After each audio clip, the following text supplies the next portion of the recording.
Good afternoon, everyone. Welcome to the NIHR Applied Research Collaboration East Midlands Mental Health and Wellbeing Theme Showcase. We hope to give you a taste of the kind of work that we're doing currently and the work that we also hope to do in the remaining 2.5 years of this NIHR ARC Centre.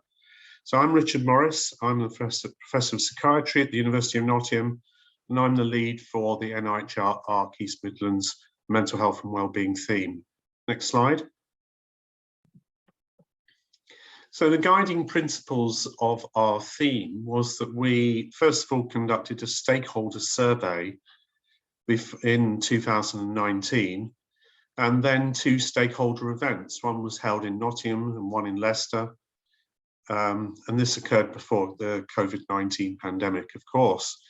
And that the survey and the stakeholder events, the following topics were raised as priorities. So primary care, mental health in those working age adults.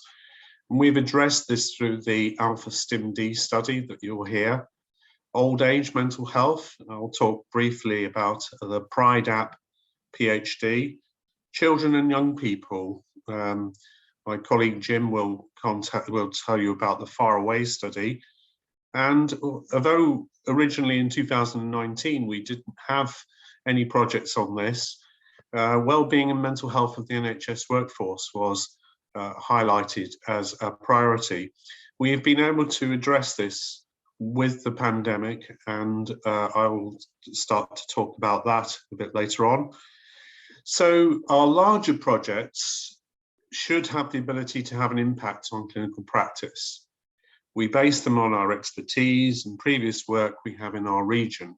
There are other ARCs, there are 15 of them around the country, and they might do other topics in mental health. Every one of the ARCs has at least one mental health project in their portfolio. Our smaller projects are more concerned with building capacity for applied research. Now, next slide. The smaller projects are all being led by early career researchers in applied research, and that 2 of them have started, 2 of them will be starting soon.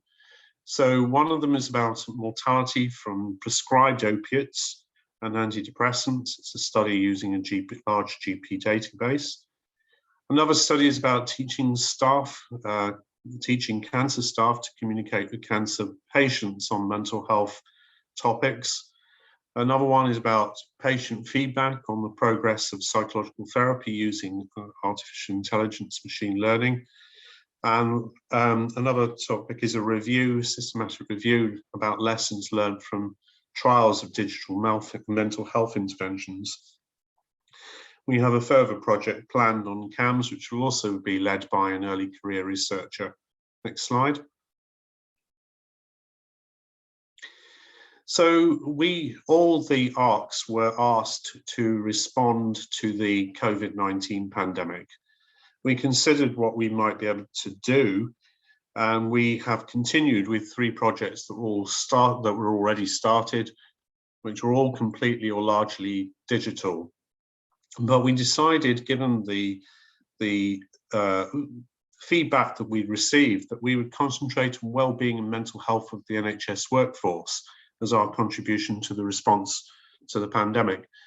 So first of all, we carried out an observational study, NHS Check, and in fact our role was to coordinate other ARCs in making this, instead of a London study, a national study. We took the methods that are already being started to be conducted in London and extended this across the country, involving 7 ARCs. We actually recruited 20 NHS trusts, 3 of them in the East Midlands, 2 of them being acute trusts, 1 mental health trust, and they surveyed, in the end, 26,000 staff. We've also developed 2 interventions, as we discovered that although there was observational work funded by NIHR, there was very little in terms of intervention. So we have the GAINS randomized controlled trial to prevent to prevent the effects of visual memory of trauma in ICU staff. My colleague Priya will talk to that. And a study which we hope to start soon, which will be about mindfulness cognitive behaviour therapy versus stress reduction to reduce stress in NHS staff. These are both interventions that have been supported by NICE, but there are no trials comparing online versions of these two interventions. We discovered in the NHS Check study that these were commonly presented to NHS staff. And we've had a number of other projects which we've been looking at around vulnerable patient groups. We have a PhD on the effects of the pandemic on depression, anxiety and pain in a large community cohort. We've done a study of multiple sclerosis patients and similar looking at depression and anxiety. And with the Office for National Statistics, we'll be looking at the mortality of people with learning disability before and after the pandemic. Next slide. So briefly about one of the studies, this is the NHS Check, and it's also a study of Black and Asian minority ethnic staff. It was, and originally this was funded by small charity funding in London, but within the involvement of the ARCs, we were able to make this an NIHR urgent public health study, receiving study funding from the MRC and ESRC. So we used 3 East Midlands Trust, Nottinghamshire Healthcare Trust, United Hospitals Leicester, and Derby and Burton Acute Trust. We tracked the mental health and well-being of NHS staff through the pandemic, up to 18 months, and explored the effect of trust well-being initiatives, developing materials also to support Black, Asian and minority ethnic staff, and these are now available. Our findings were that 56% of the 26,000 staff had case levels of self-rated symptoms, especially newly qualified nurses, and intensive care unit staff had high levels of PTS, post-traumatic stress disorder symptoms. Part of this was where there was a high level of mental health symptoms. We found that one of the problems with it was the moral injury, where staff had to make very difficult decisions, neither of which were what they wished to actually carry out. And this caused them a lot of stress, causing staff burnout and absence. We also found that digital mindfulness CBT was the most commonly offered intervention. As a result, we now propose 2 trials, one of which you'll hear more about, to try and address these problems in NHS staff. Next slide. This is the Pride app. This was going to be a project, but we discovered that this app needed more work. So this is an intervention to improve quality of life for people with dementia working with their carer. So this is done online, and it helps them make choices about what they would like to do and give them advice and logs about how to do it. And this is now been a topic of a successful PhD, which is almost complete. Next slide. So now I'm going to hand you over to my colleagues. The next presentation will be Shireen Patel, who will tell you about the Alpha STIM-D study. We'll also get a look at patient and public involvement in the theme, Faraway study, GAIN study, and there'll be time for questions and discussion. Thank you.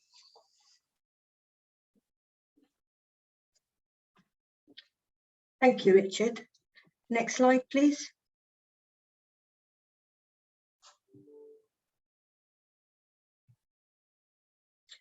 Hi, so my name is Shireen and I am the lead researcher on the Alpha STIM-D trial, and it's a trial funded by ARC East Midlands largely, and it's all sponsored by the University of Nottingham. The Alpha STIM-D trial, it is a randomised controlled trial which is looking at the effectiveness of a device called the Alpha STIM-A device for the treatment of moderate severity depression in primary care. Next slide, please. So today I'm going to give you a quick overview of why we felt the research was needed, what we have done and talk to you about the study progress so far and highlight some of the outputs. Next slide, please. So why is the research needed? Depression is the second leading morbidity in the world. It affects 1 in 6 people in the last 12 months. The most sort of common pathways for depression is antidepressants or psychological treatment. However, antidepressants are effective for only 1 in 3 people. It's also associated with side effects, so some people choose not to have antidepressants. In terms of psychological treatment, only 40% tend to attend more than 1 session. Furthermore, only 50% respond. In addition to this, you've got the issue of accessibility. So there's a lack of therapists to be able to deliver the therapy. So bearing this in mind, there is a need for a safe, less costly, easy to use alternative. And particularly since the pandemic, there is probably more of that need for treatment that can be delivered remotely. Next slide, please. The AlphaStim device, what is it? It's a clinically proven battery-operated device that provides cranial electrotherapy stimulation. So it sends microcurrents to your brain and it changes the rhythms in your brain from stressful or delta rhythms to more relaxing alpha rhythms. So the way in which the device works, it looks very much like an iPod, and it has some ear clips that you put a solution on and you clip it onto your ear and it sends these little microcurrents. Most often than not, you can't actually feel anything, but it has been found to be effective in treating, sort of reducing depressive symptoms, depression, anxiety, and also helping with sleep. In terms of sort of the side effects, it has been found to be quite safe and has very few side effects. So the most common side effects are headaches, which tend to ease a few days after use, or sort of irritation by the ear, so where the ear clips are put on. The device is CE marked and you can actually purchase it privately, but it's not cheap. It comes at a cost of approximately £500. So again, there's the issue of accessibility. Next slide, please. So bearing all of this in mind, what we wanted to do is look at the clinical and cost effectiveness of the AlphaStim device for patients in primary care with depressive symptoms. We also want to look at what aspects participants found helpful or unhelpful when using the device. And these two together will help us to determine whether the device should be made available on the NHS for patients with depressive symptoms. So very much used as a loan system where patients are able to be loaned the device, where they can use it for, say, 2 months and then they return it. So it improves accessibility. Next slide, please. We'd like to say we're incredibly grateful for the support of these various organisations. So the Electromedical Products International, they are the manufacturers based in Texas, and they kindly part-funded the trial in that they actually provided the devices to participants. They've also provided funding for the health economics analysis, and they've also provided resources for GP practices in terms of their time for referring patients to the trial. The microcurrent site, they're based in the UK and they're the distributors, so they've kindly supported us in distributing the devices to participants. And we're also grateful for the support of the NIHR Clinical Research Networks, or the CRN, primary care, both the East Midlands and the Thames Valley and South Midlands region. And they've been key in helping us to identify GP surgeries that might be interested in the trial, and they've identified those and supported us in terms of any recruitment barriers that we've experienced. So thank you. Next slide, please. So in terms of what we did, we worked with GP practices in the East Midlands and the Thames Valley and South Midlands region. Our trial is a randomised controlled trial. Our target was 230 participants. Of those, half are allocated to the active alpha-stim 8 device, which is a device that emits a current, and the other half were allocated the sham alpha-stim 8 device, which looks the same, it more or less feels the same, but it doesn't emit a current. And the idea is participants are advised to use the device for 8 weeks, so for 2 months, every day for an hour. And the device can be used in participants' home, and it can be used, for example, whilst they're watching TV, if they've gone out for a walk, or if they're cooking, to try and make it more convenient for people. In addition, we've recently had ethical approval to carry out for a master's student to carry out a qualitative piece of study where they'll be looking at sort of the experience of participants who took part in the study to find out what they found helpful or unhelpful in terms of the device. The eligibility criteria, I'll just very briefly go through it. It's anyone aged 16 and above, and the device isn't offered as a first port of treatment. So it's where participants have either been offered or prescribed antidepressant medication. So in terms of prescribed, they would have tried it for about at least 6 weeks in the last 3 months. And an exclusion criteria is that they've not completed or benefited from any psychological treatment in the last 3 months, or they're not planning to start any. So it's just so that if there is any difference that we find, we can we know it's not attributed to a medication or psychological therapy. Other exclusion criteria is if they've had a cochlear implant or a pacemaker, or any participants that are pregnant, or any sort of serious physical, medical or psychological illness which requires further investigation or intervention by a different service. But if any participants had depression and anxiety disorder or a physical condition which was stable, then they weren't excluded. Next slide, please.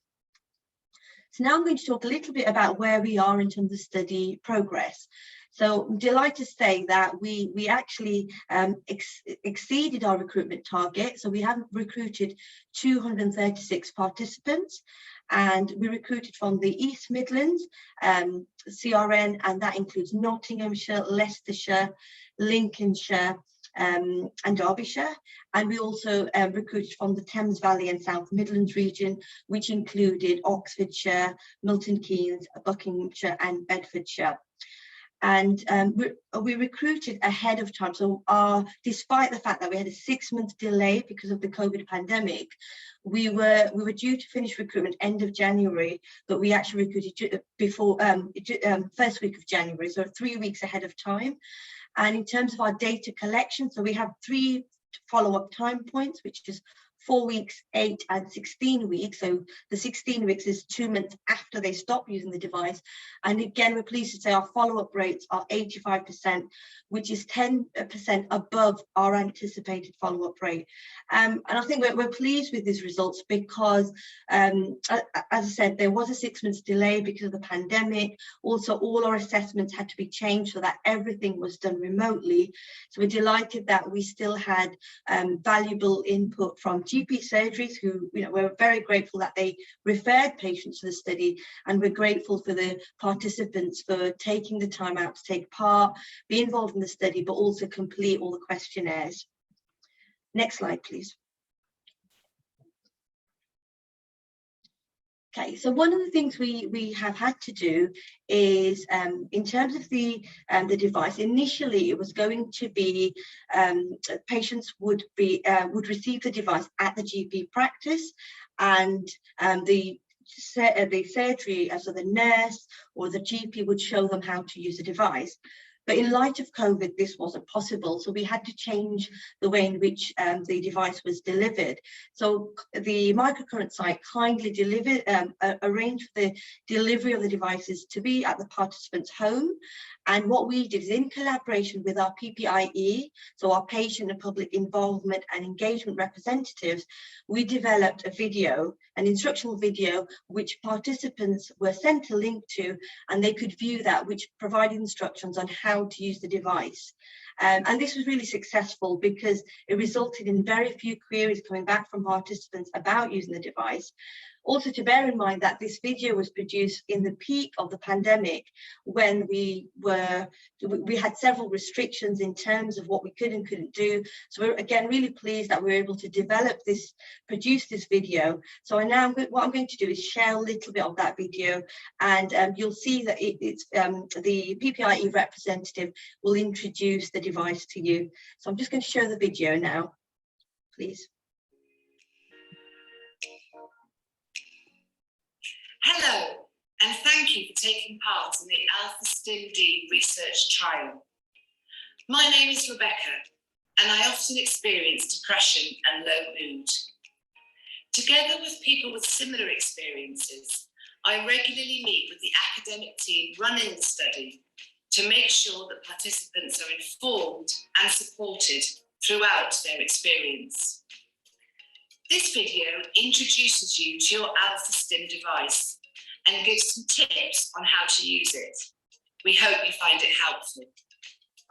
When I first tried an Alpha-STIM device, I was nervous about connecting myself to something electrical.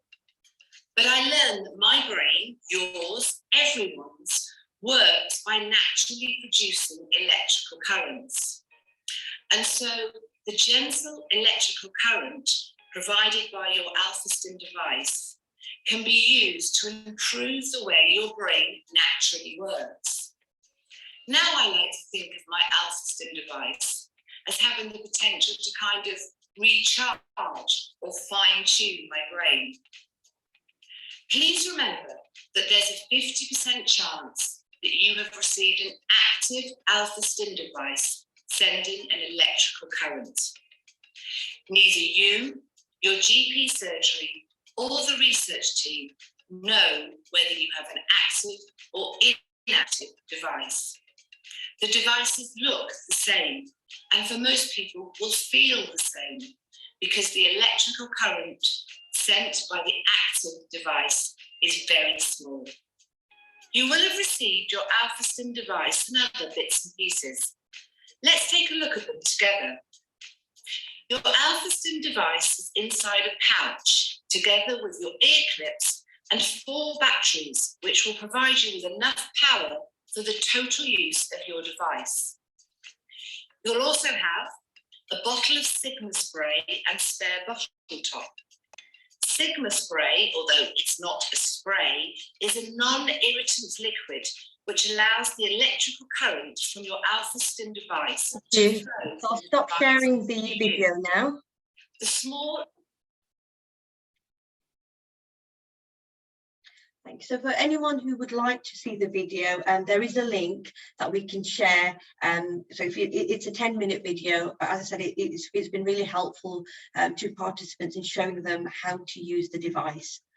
Okay, another study output that I'd like to share is that our study protocol was published in the Trials Journal. So for anybody wanting more information about the trial, these are the details for the paper. Thank you. Next slide, please. And finally, one of the study outputs, or the one of the successes I'd like to share, is the PPIE, or patient and public involvement and engagement, that has been integral to the success of our trial. So the PPIE reps, we have 3, Rebecca, who you saw featured on the video, and Debbie and Fred, and they've really helped us in terms of shaping the study design, but also ensuring that all our documents or anything we've shared with participants is user-friendly and appropriate. So the ways in which they've been involved include things like they've helped to trial the device, they've contributed to the study design, the study protocol, all the questionnaires, they've provided input, they've contributed to academic papers. As I said, they've really focused on the participant experience. Also, all the images that you've seen, they were created by Fred Higton, who is one of our PPIE reps. They also have, we've had, again, despite it being the pandemic, we've had regular meetings with our PPIE reps, which has initially been remote, but we've now started to see them face to face. And the PPIE reps have talked about how valuable they found these meetings, particularly during the pandemic. And as I said, all the PPIE we feel has really helped with the success of our trial in ensuring that we have met our recruitment target, and also had high follow-up rates and had good input from our participants and our GP practices. So that has been extremely valuable. Next slide, please. Thank you. So that's a very, very quick overview of the trial and where we are. The next steps will be to analyze our data and then share the results of our trial. And that should be, I would say, sort of late summer, early autumn. And now what I'm going to do is, I mentioned our PPIE representatives, Debbie and Fred. They've kindly provided us some video testimonials where they share their experience of PPIE in general and also about their involvement in the trial. So now I'm going to share those. Next slide, please.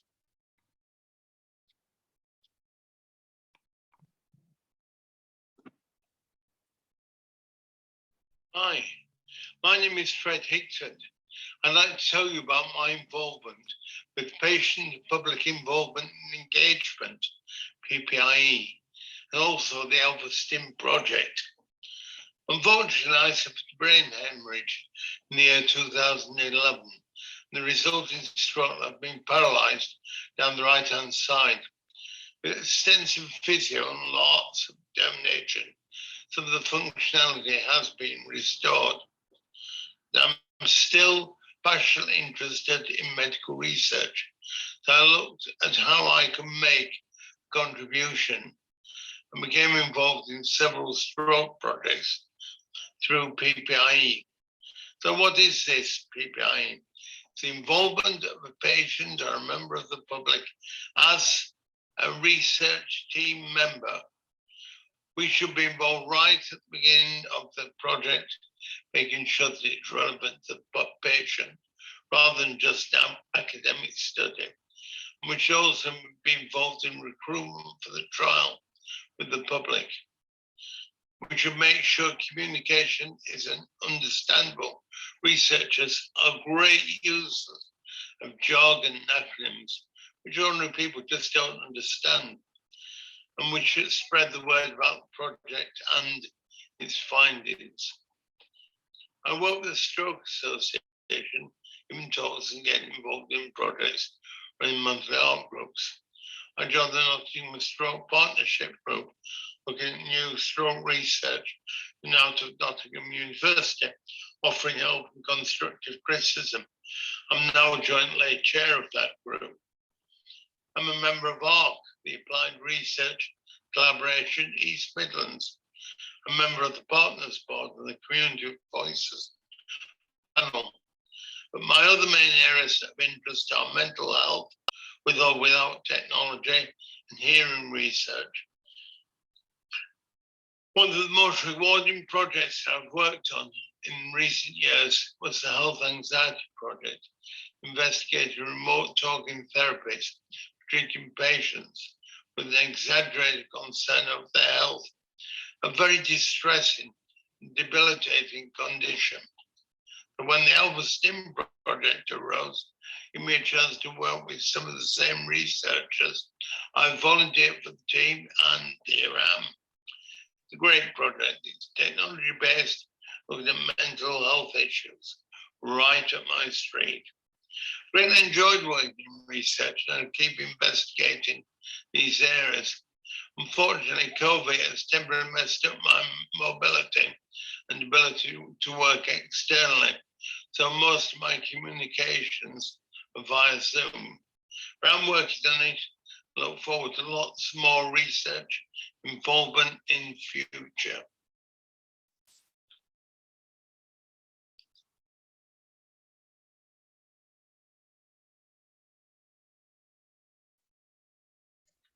The next video, please.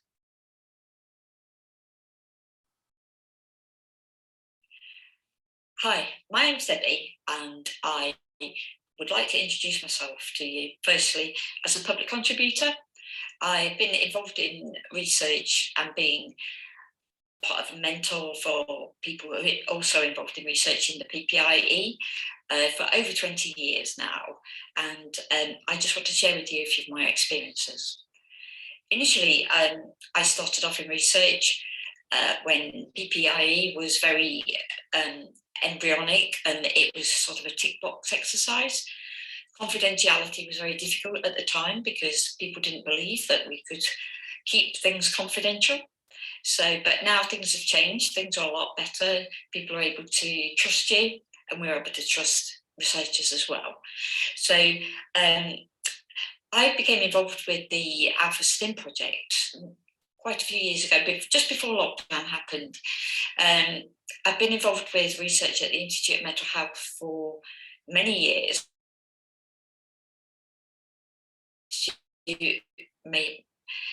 I think it's 11, 12 years ago now, before it actually started out as a proper big organisation. So I've been involved with the Institute for that length of time. And I heard about the Alpha STEM project through some of my friends and colleagues that work at the Institute, and I thought it sounded really interesting. Being quite, I've quite anxiety full at times, being depressed at times. So I thought anything that could help not only me, but help other people to cope with that would be worth being involved in. So I contacted Shireen and we had a chat, and I thought, yeah, let's go for it. So I did. So that's how I became involved in the project. And I've been involved in it quite a lot. And so I've been involved in reviewing paperwork. I've been involved in presenting about the project at the Institute Research Day. I've also been involved in trialling the device, and it's been really interesting, and the device really helped me to be a lot more positive about my anxiety, and realising that I'm not alone in the feeling the anxious things that I do feel. So that's me in a nutshell, but the project has been really good. Being involved over lockdown as well has been really helpful, and being able to catch up with people when we're not being able to see people face to face. And now things have changed, it's a lot better. I look forward to working with the team in the culmination of the project.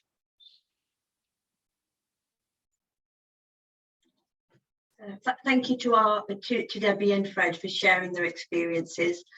And now Jim is going to, my colleague Jim Rowe is going to be talking about the Faraway study.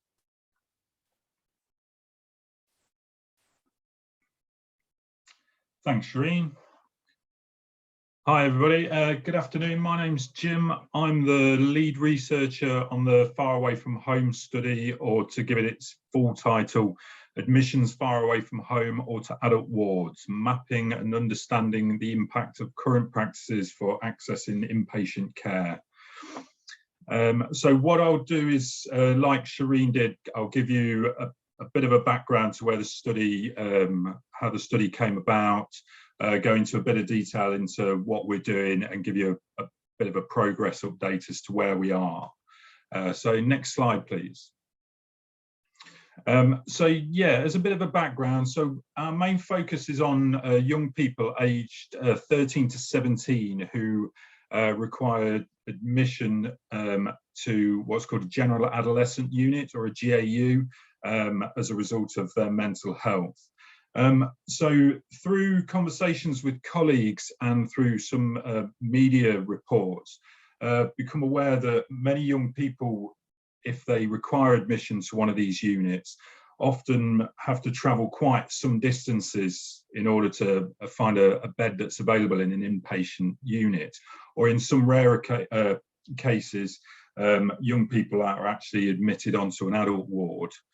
And there's little that's actually known about particularly how often this happens, and who is actually affected by, who these admissions are actually happening to, in terms of the characteristics of the young people, where they're based geographically, and then also in terms of what care they receive and the outcomes of those admissions.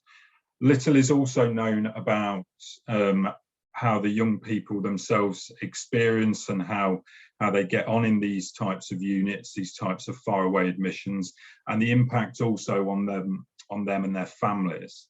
And also there's little known about the associated costs of these admissions, both to the young people and the families, but then also to the NHS. So next slide, please. So just to give you an idea, these are some of the local and national media reports on these types of admissions of a rise in young people being treated on adult units, and also occasions where young people have had to travel hundreds of miles in order to obtain mental health treatment. So next slide, please. So our study, what are our objectives? So as I said, little's known about how often this is happening. So what we wanted to do was establish the level of need. So to look at how often this is happening, and also to sort of drill down into who it's actually affecting.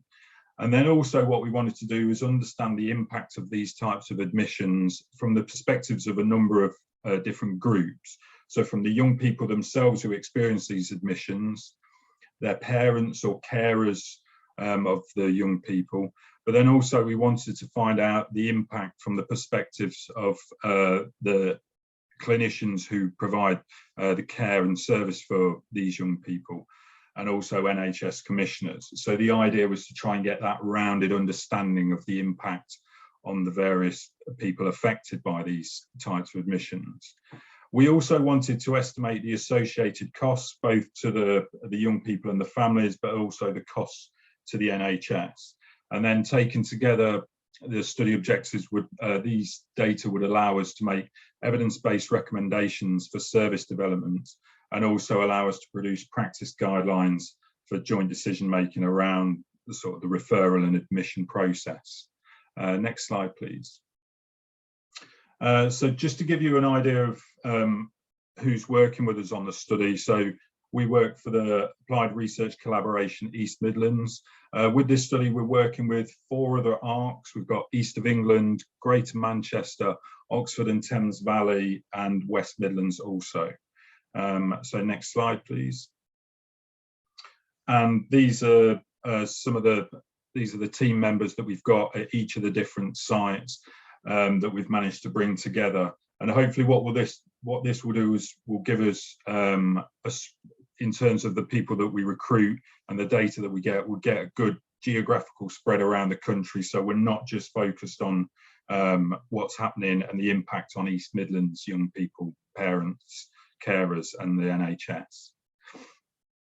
So next slide, please.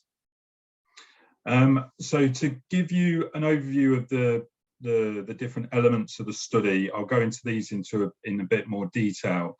But in a nutshell, so studies 1A and 1B are looking more at the, I suppose, what you'd call the quantitative elements of the study. So that's looking at how often these types of admissions occur and who they are affecting. And then studies 2A and 2B are looking at are using a more qualitative approach. So that's where we're carrying out interviews with young people, with parents and with NHS clinicians. And then study 3 is looking at the health economics, so looking at the associated costs with these types of admissions. So next slide, please. So study 1A, and apologies for the number of acronyms there. So what we're doing in order to try and identify how often and how many of these faraway or adult ward admissions occur, what we've been running is what's called a CAPS surveillance study. CAPS stands for the Child and Adolescent Psychiatry Surveillance System, which is a bit of a mouthful, but basically CAPS hold a database of all child and adolescent psychiatrists in the country. And what they've been doing over between February 21 and February 22 of this year, they've been contacting all the psychiatrists in England to ask them if they've been involved in the admission of a young person, either far away from home or to an adult unit. And then we follow that up with a questionnaire a baseline and a 6-month follow-up questionnaire to each of the psychiatrists. And then over that 12-month period, we've been able to get a good understanding of how often these types of admissions occur. So next slide, please. And then linked to the surveillance study, study 2A is looking at carrying out qualitative interviews with those psychiatrists. So we tried to approach psychiatrists to get a really good geographical spread across England, and then using a snowballing approach, what we did was ask for recommendations to get in touch with adult psychiatrists or nursing leads who may have looked after young people on their adult unit. Next slide, please. And then study 2B. So this is taking place at the 5 ARC regions that I mentioned earlier. So what we're doing at the 5 different ARC regions within each region is we're trying to recruit around about 10 young people within each ARC to get an understanding, as I said, of the young person's experience of either being admitted to a unit far away from their home, or in some cases, like I said, admitted to an adult unit. We're also interviewing around 9 or 10 parents or carers of those young people.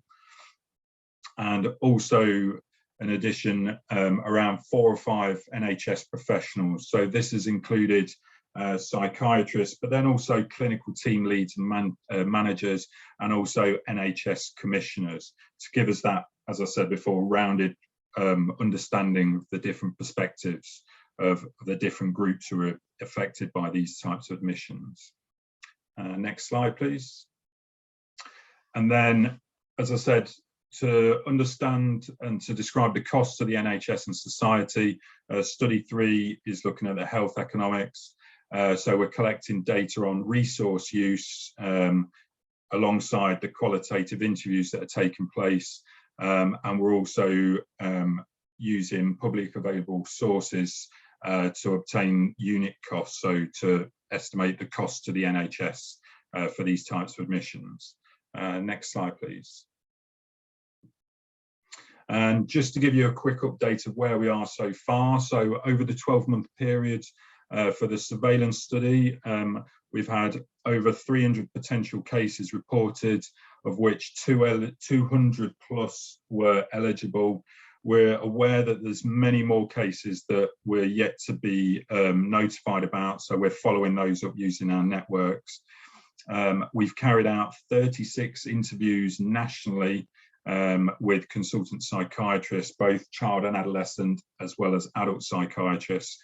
And then at each of combined at the ARC sites, so regionally, we've interviewed 22 young people so far, 9 parents or carers, and an additional 19 NHS professionals. Next slide, please. Okay, thank you very much for listening. We're happy to take questions at the end, and I believe I'll be passing over now to my colleague Priya. Thank you, Jim. Next slide, please.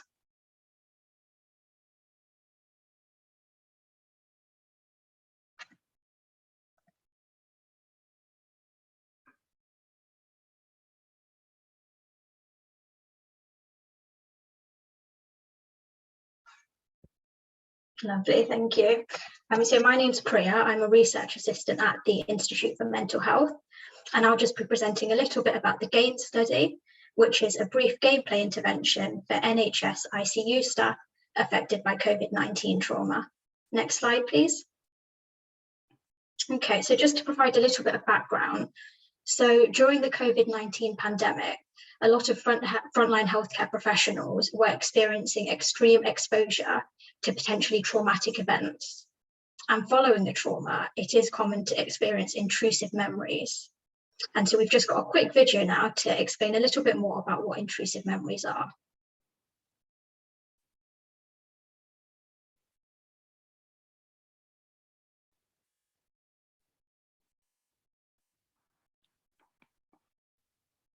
Hi, my name is Dr. Julie Highfield. I'm the National Wellbeing Project Director for the Intensive Care Society.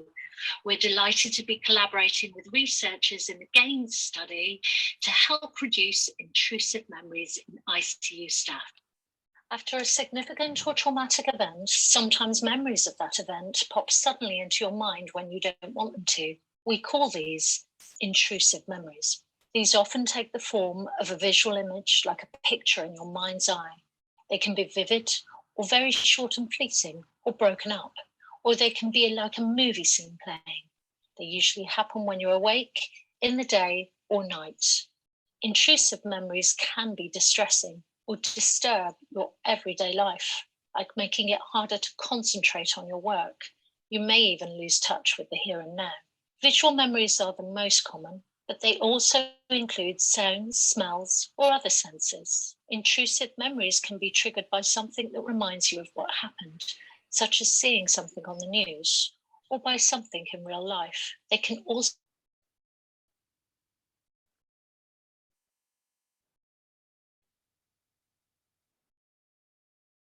not the same as going over and over the event in your mind, like thinking in words, why did this happen to me? So to recap, intrusive memories are images or scenes from a significant or traumatic event that pop suddenly into your mind when you don't want them to.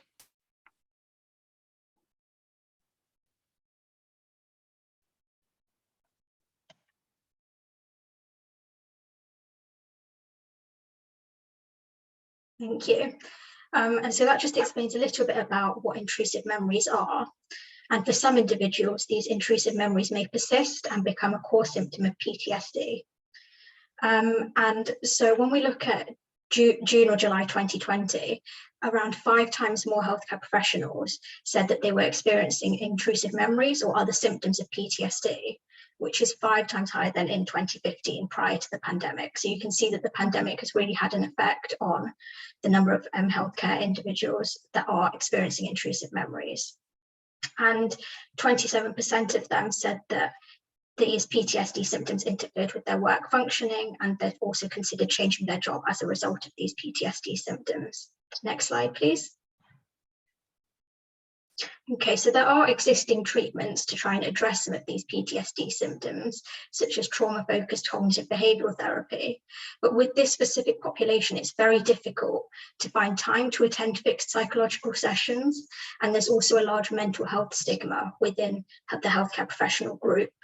So there really is this urgent need for psychological interventions that are brief and that you can deliver digitally, again, especially during the pandemic, that are low stigma and scalable, so we can really reach as many healthcare professionals as possible. Next slide, please. Okay, and then this is where the novel treatment comes in. So this is the GAINS intervention. And again, we just have a quick video, please, to show you what the intervention involves.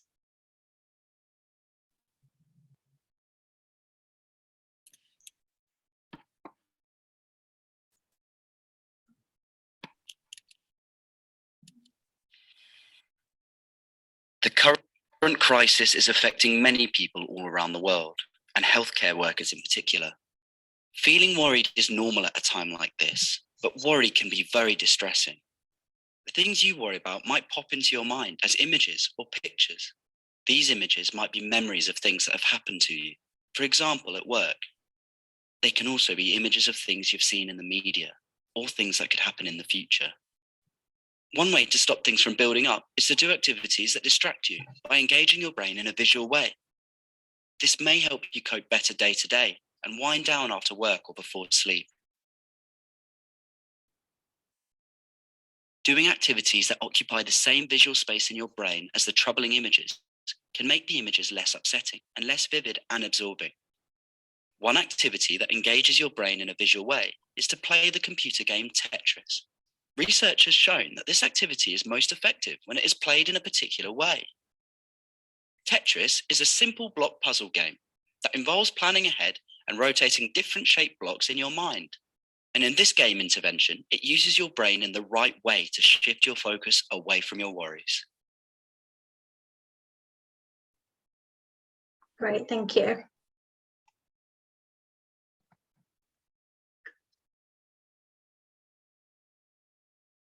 Okay, and so hopefully that's given you a bit of an idea of how you can use something like Tetris to try and address these intrusive memories.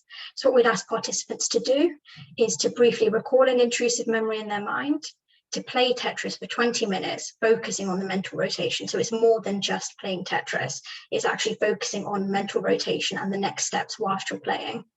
Next slide, please. Okay, and so what are we doing in the GAINS study? So we're aiming to recruit up to 150 participants who are ICU staff, and they'll be randomized to either the immediate intervention, which is 4-week intervention straight away, or to the delayed intervention arm. So that's 4 weeks of usual care, followed by then receiving the intervention for 4 weeks. And we ask participants to log the frequency of their intrusive memories on a daily basis.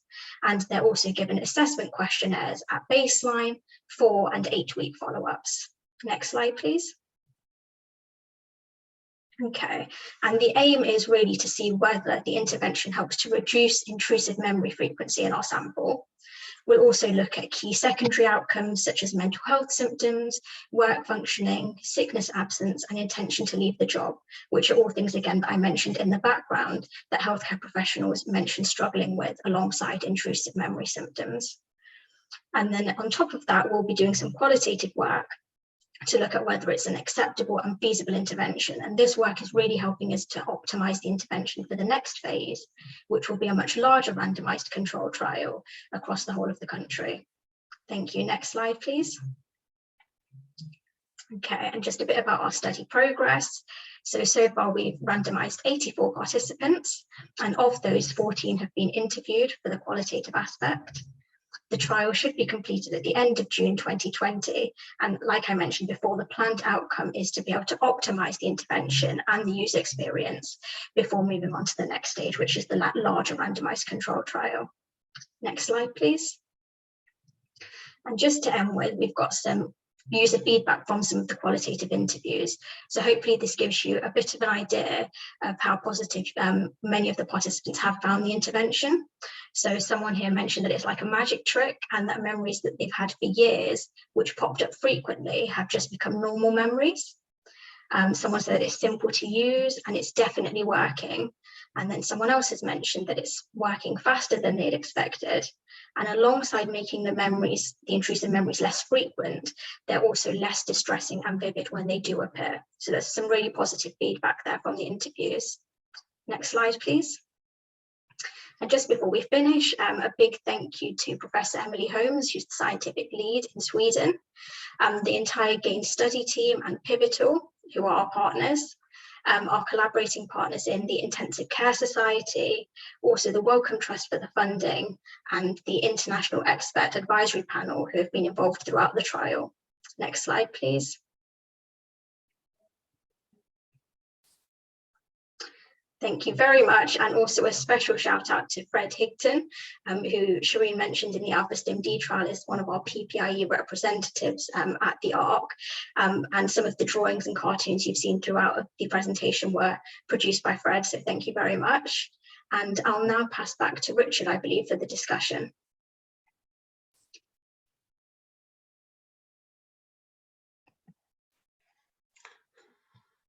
Right. So if there are any questions, do we have any questions, Yvonne? My apologies, I was on mute. I've got no questions in the Q&As or the chat, Richard. No, okay. Right. Well, if people are welcome to ask questions either now or later. I hope you see the range of things that we're trying to do, and I'm hoping that this covers a wide range of interests and things that are relevant both to mental health and to the well-being. I hope you've seen that we are trying to do some larger projects and collaborating all around the country, something that we had done less of in the previous clerks, and that and therefore we hope that that would have the scale to have an impact on changing NHS practice and helping other people. You can see that we are working with industry. You can also see that we're trying to run some smaller projects, which are to develop people who will come after me in applied research.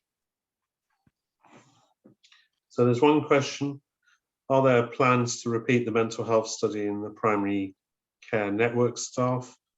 Primary care staff may have different experiences. So I assume this would be the,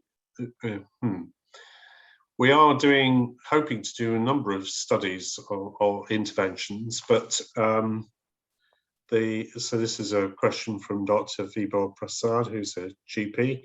The trauma study, I think the gains intervention, should it be scalable and effective, might have lots of applications, essentially for people who are witnessing trauma. So I imagine that, as well as intensive care staff, emergency room staff, the police, ambulance staff, fire staff, armed services, all of these people might benefit, as might non-staff groups, people who've been exposed to trauma, and in particularly recent trauma, although there is interestingly a quote about past trauma as well being effective. In terms of the mindfulness intervention and stress reduction interventions that we are hoping to trial, then I think the interventions might include some primary care staff, because it is actually going to include people from Nottingham, generally in the NHS and public services, as well as in other parts of the country, particularly Sussex and possibly in Teesside as well. But whether these things need to be adapted, I think that's a very good question, and we'll have to see. The notes, yes.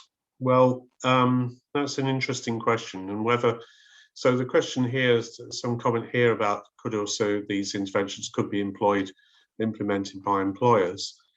It's a very delicate subject, and in fact, the gains intervention has been done through the Intensive Care Society, not through employers.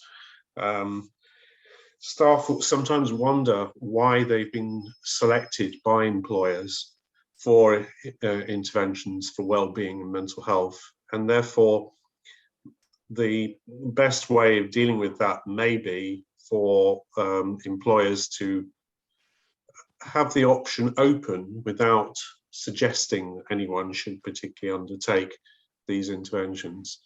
The interventions that we've been showing are also primarily about well-being. They're about preventing mental health problems rather than treating them.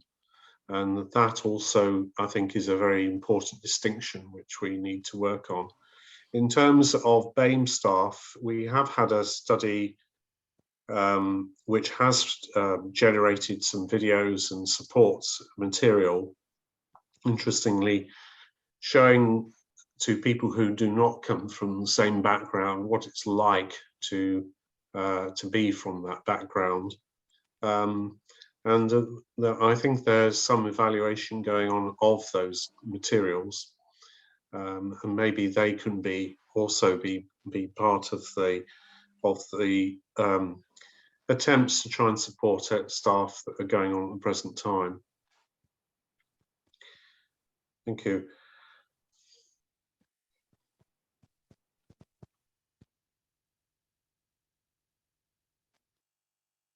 Yes, so I note here a further comment that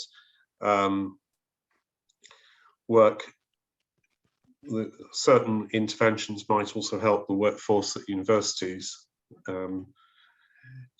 I think that may be true. I mean, it may be that in future we will put much more emphasis on trying to teach people how to live busy lives, getting the right work and life balance, and these interventions might play a role in that sort of future. Right, we're now at 1:30. I am very happy that you've attended this session, and I hope it's been a taster and that you will look out for further work from ARC East Midlands, and we will keep you informed of our progress. Thank you very much from all of us, and I hope you have a good rest of the day. Thank you.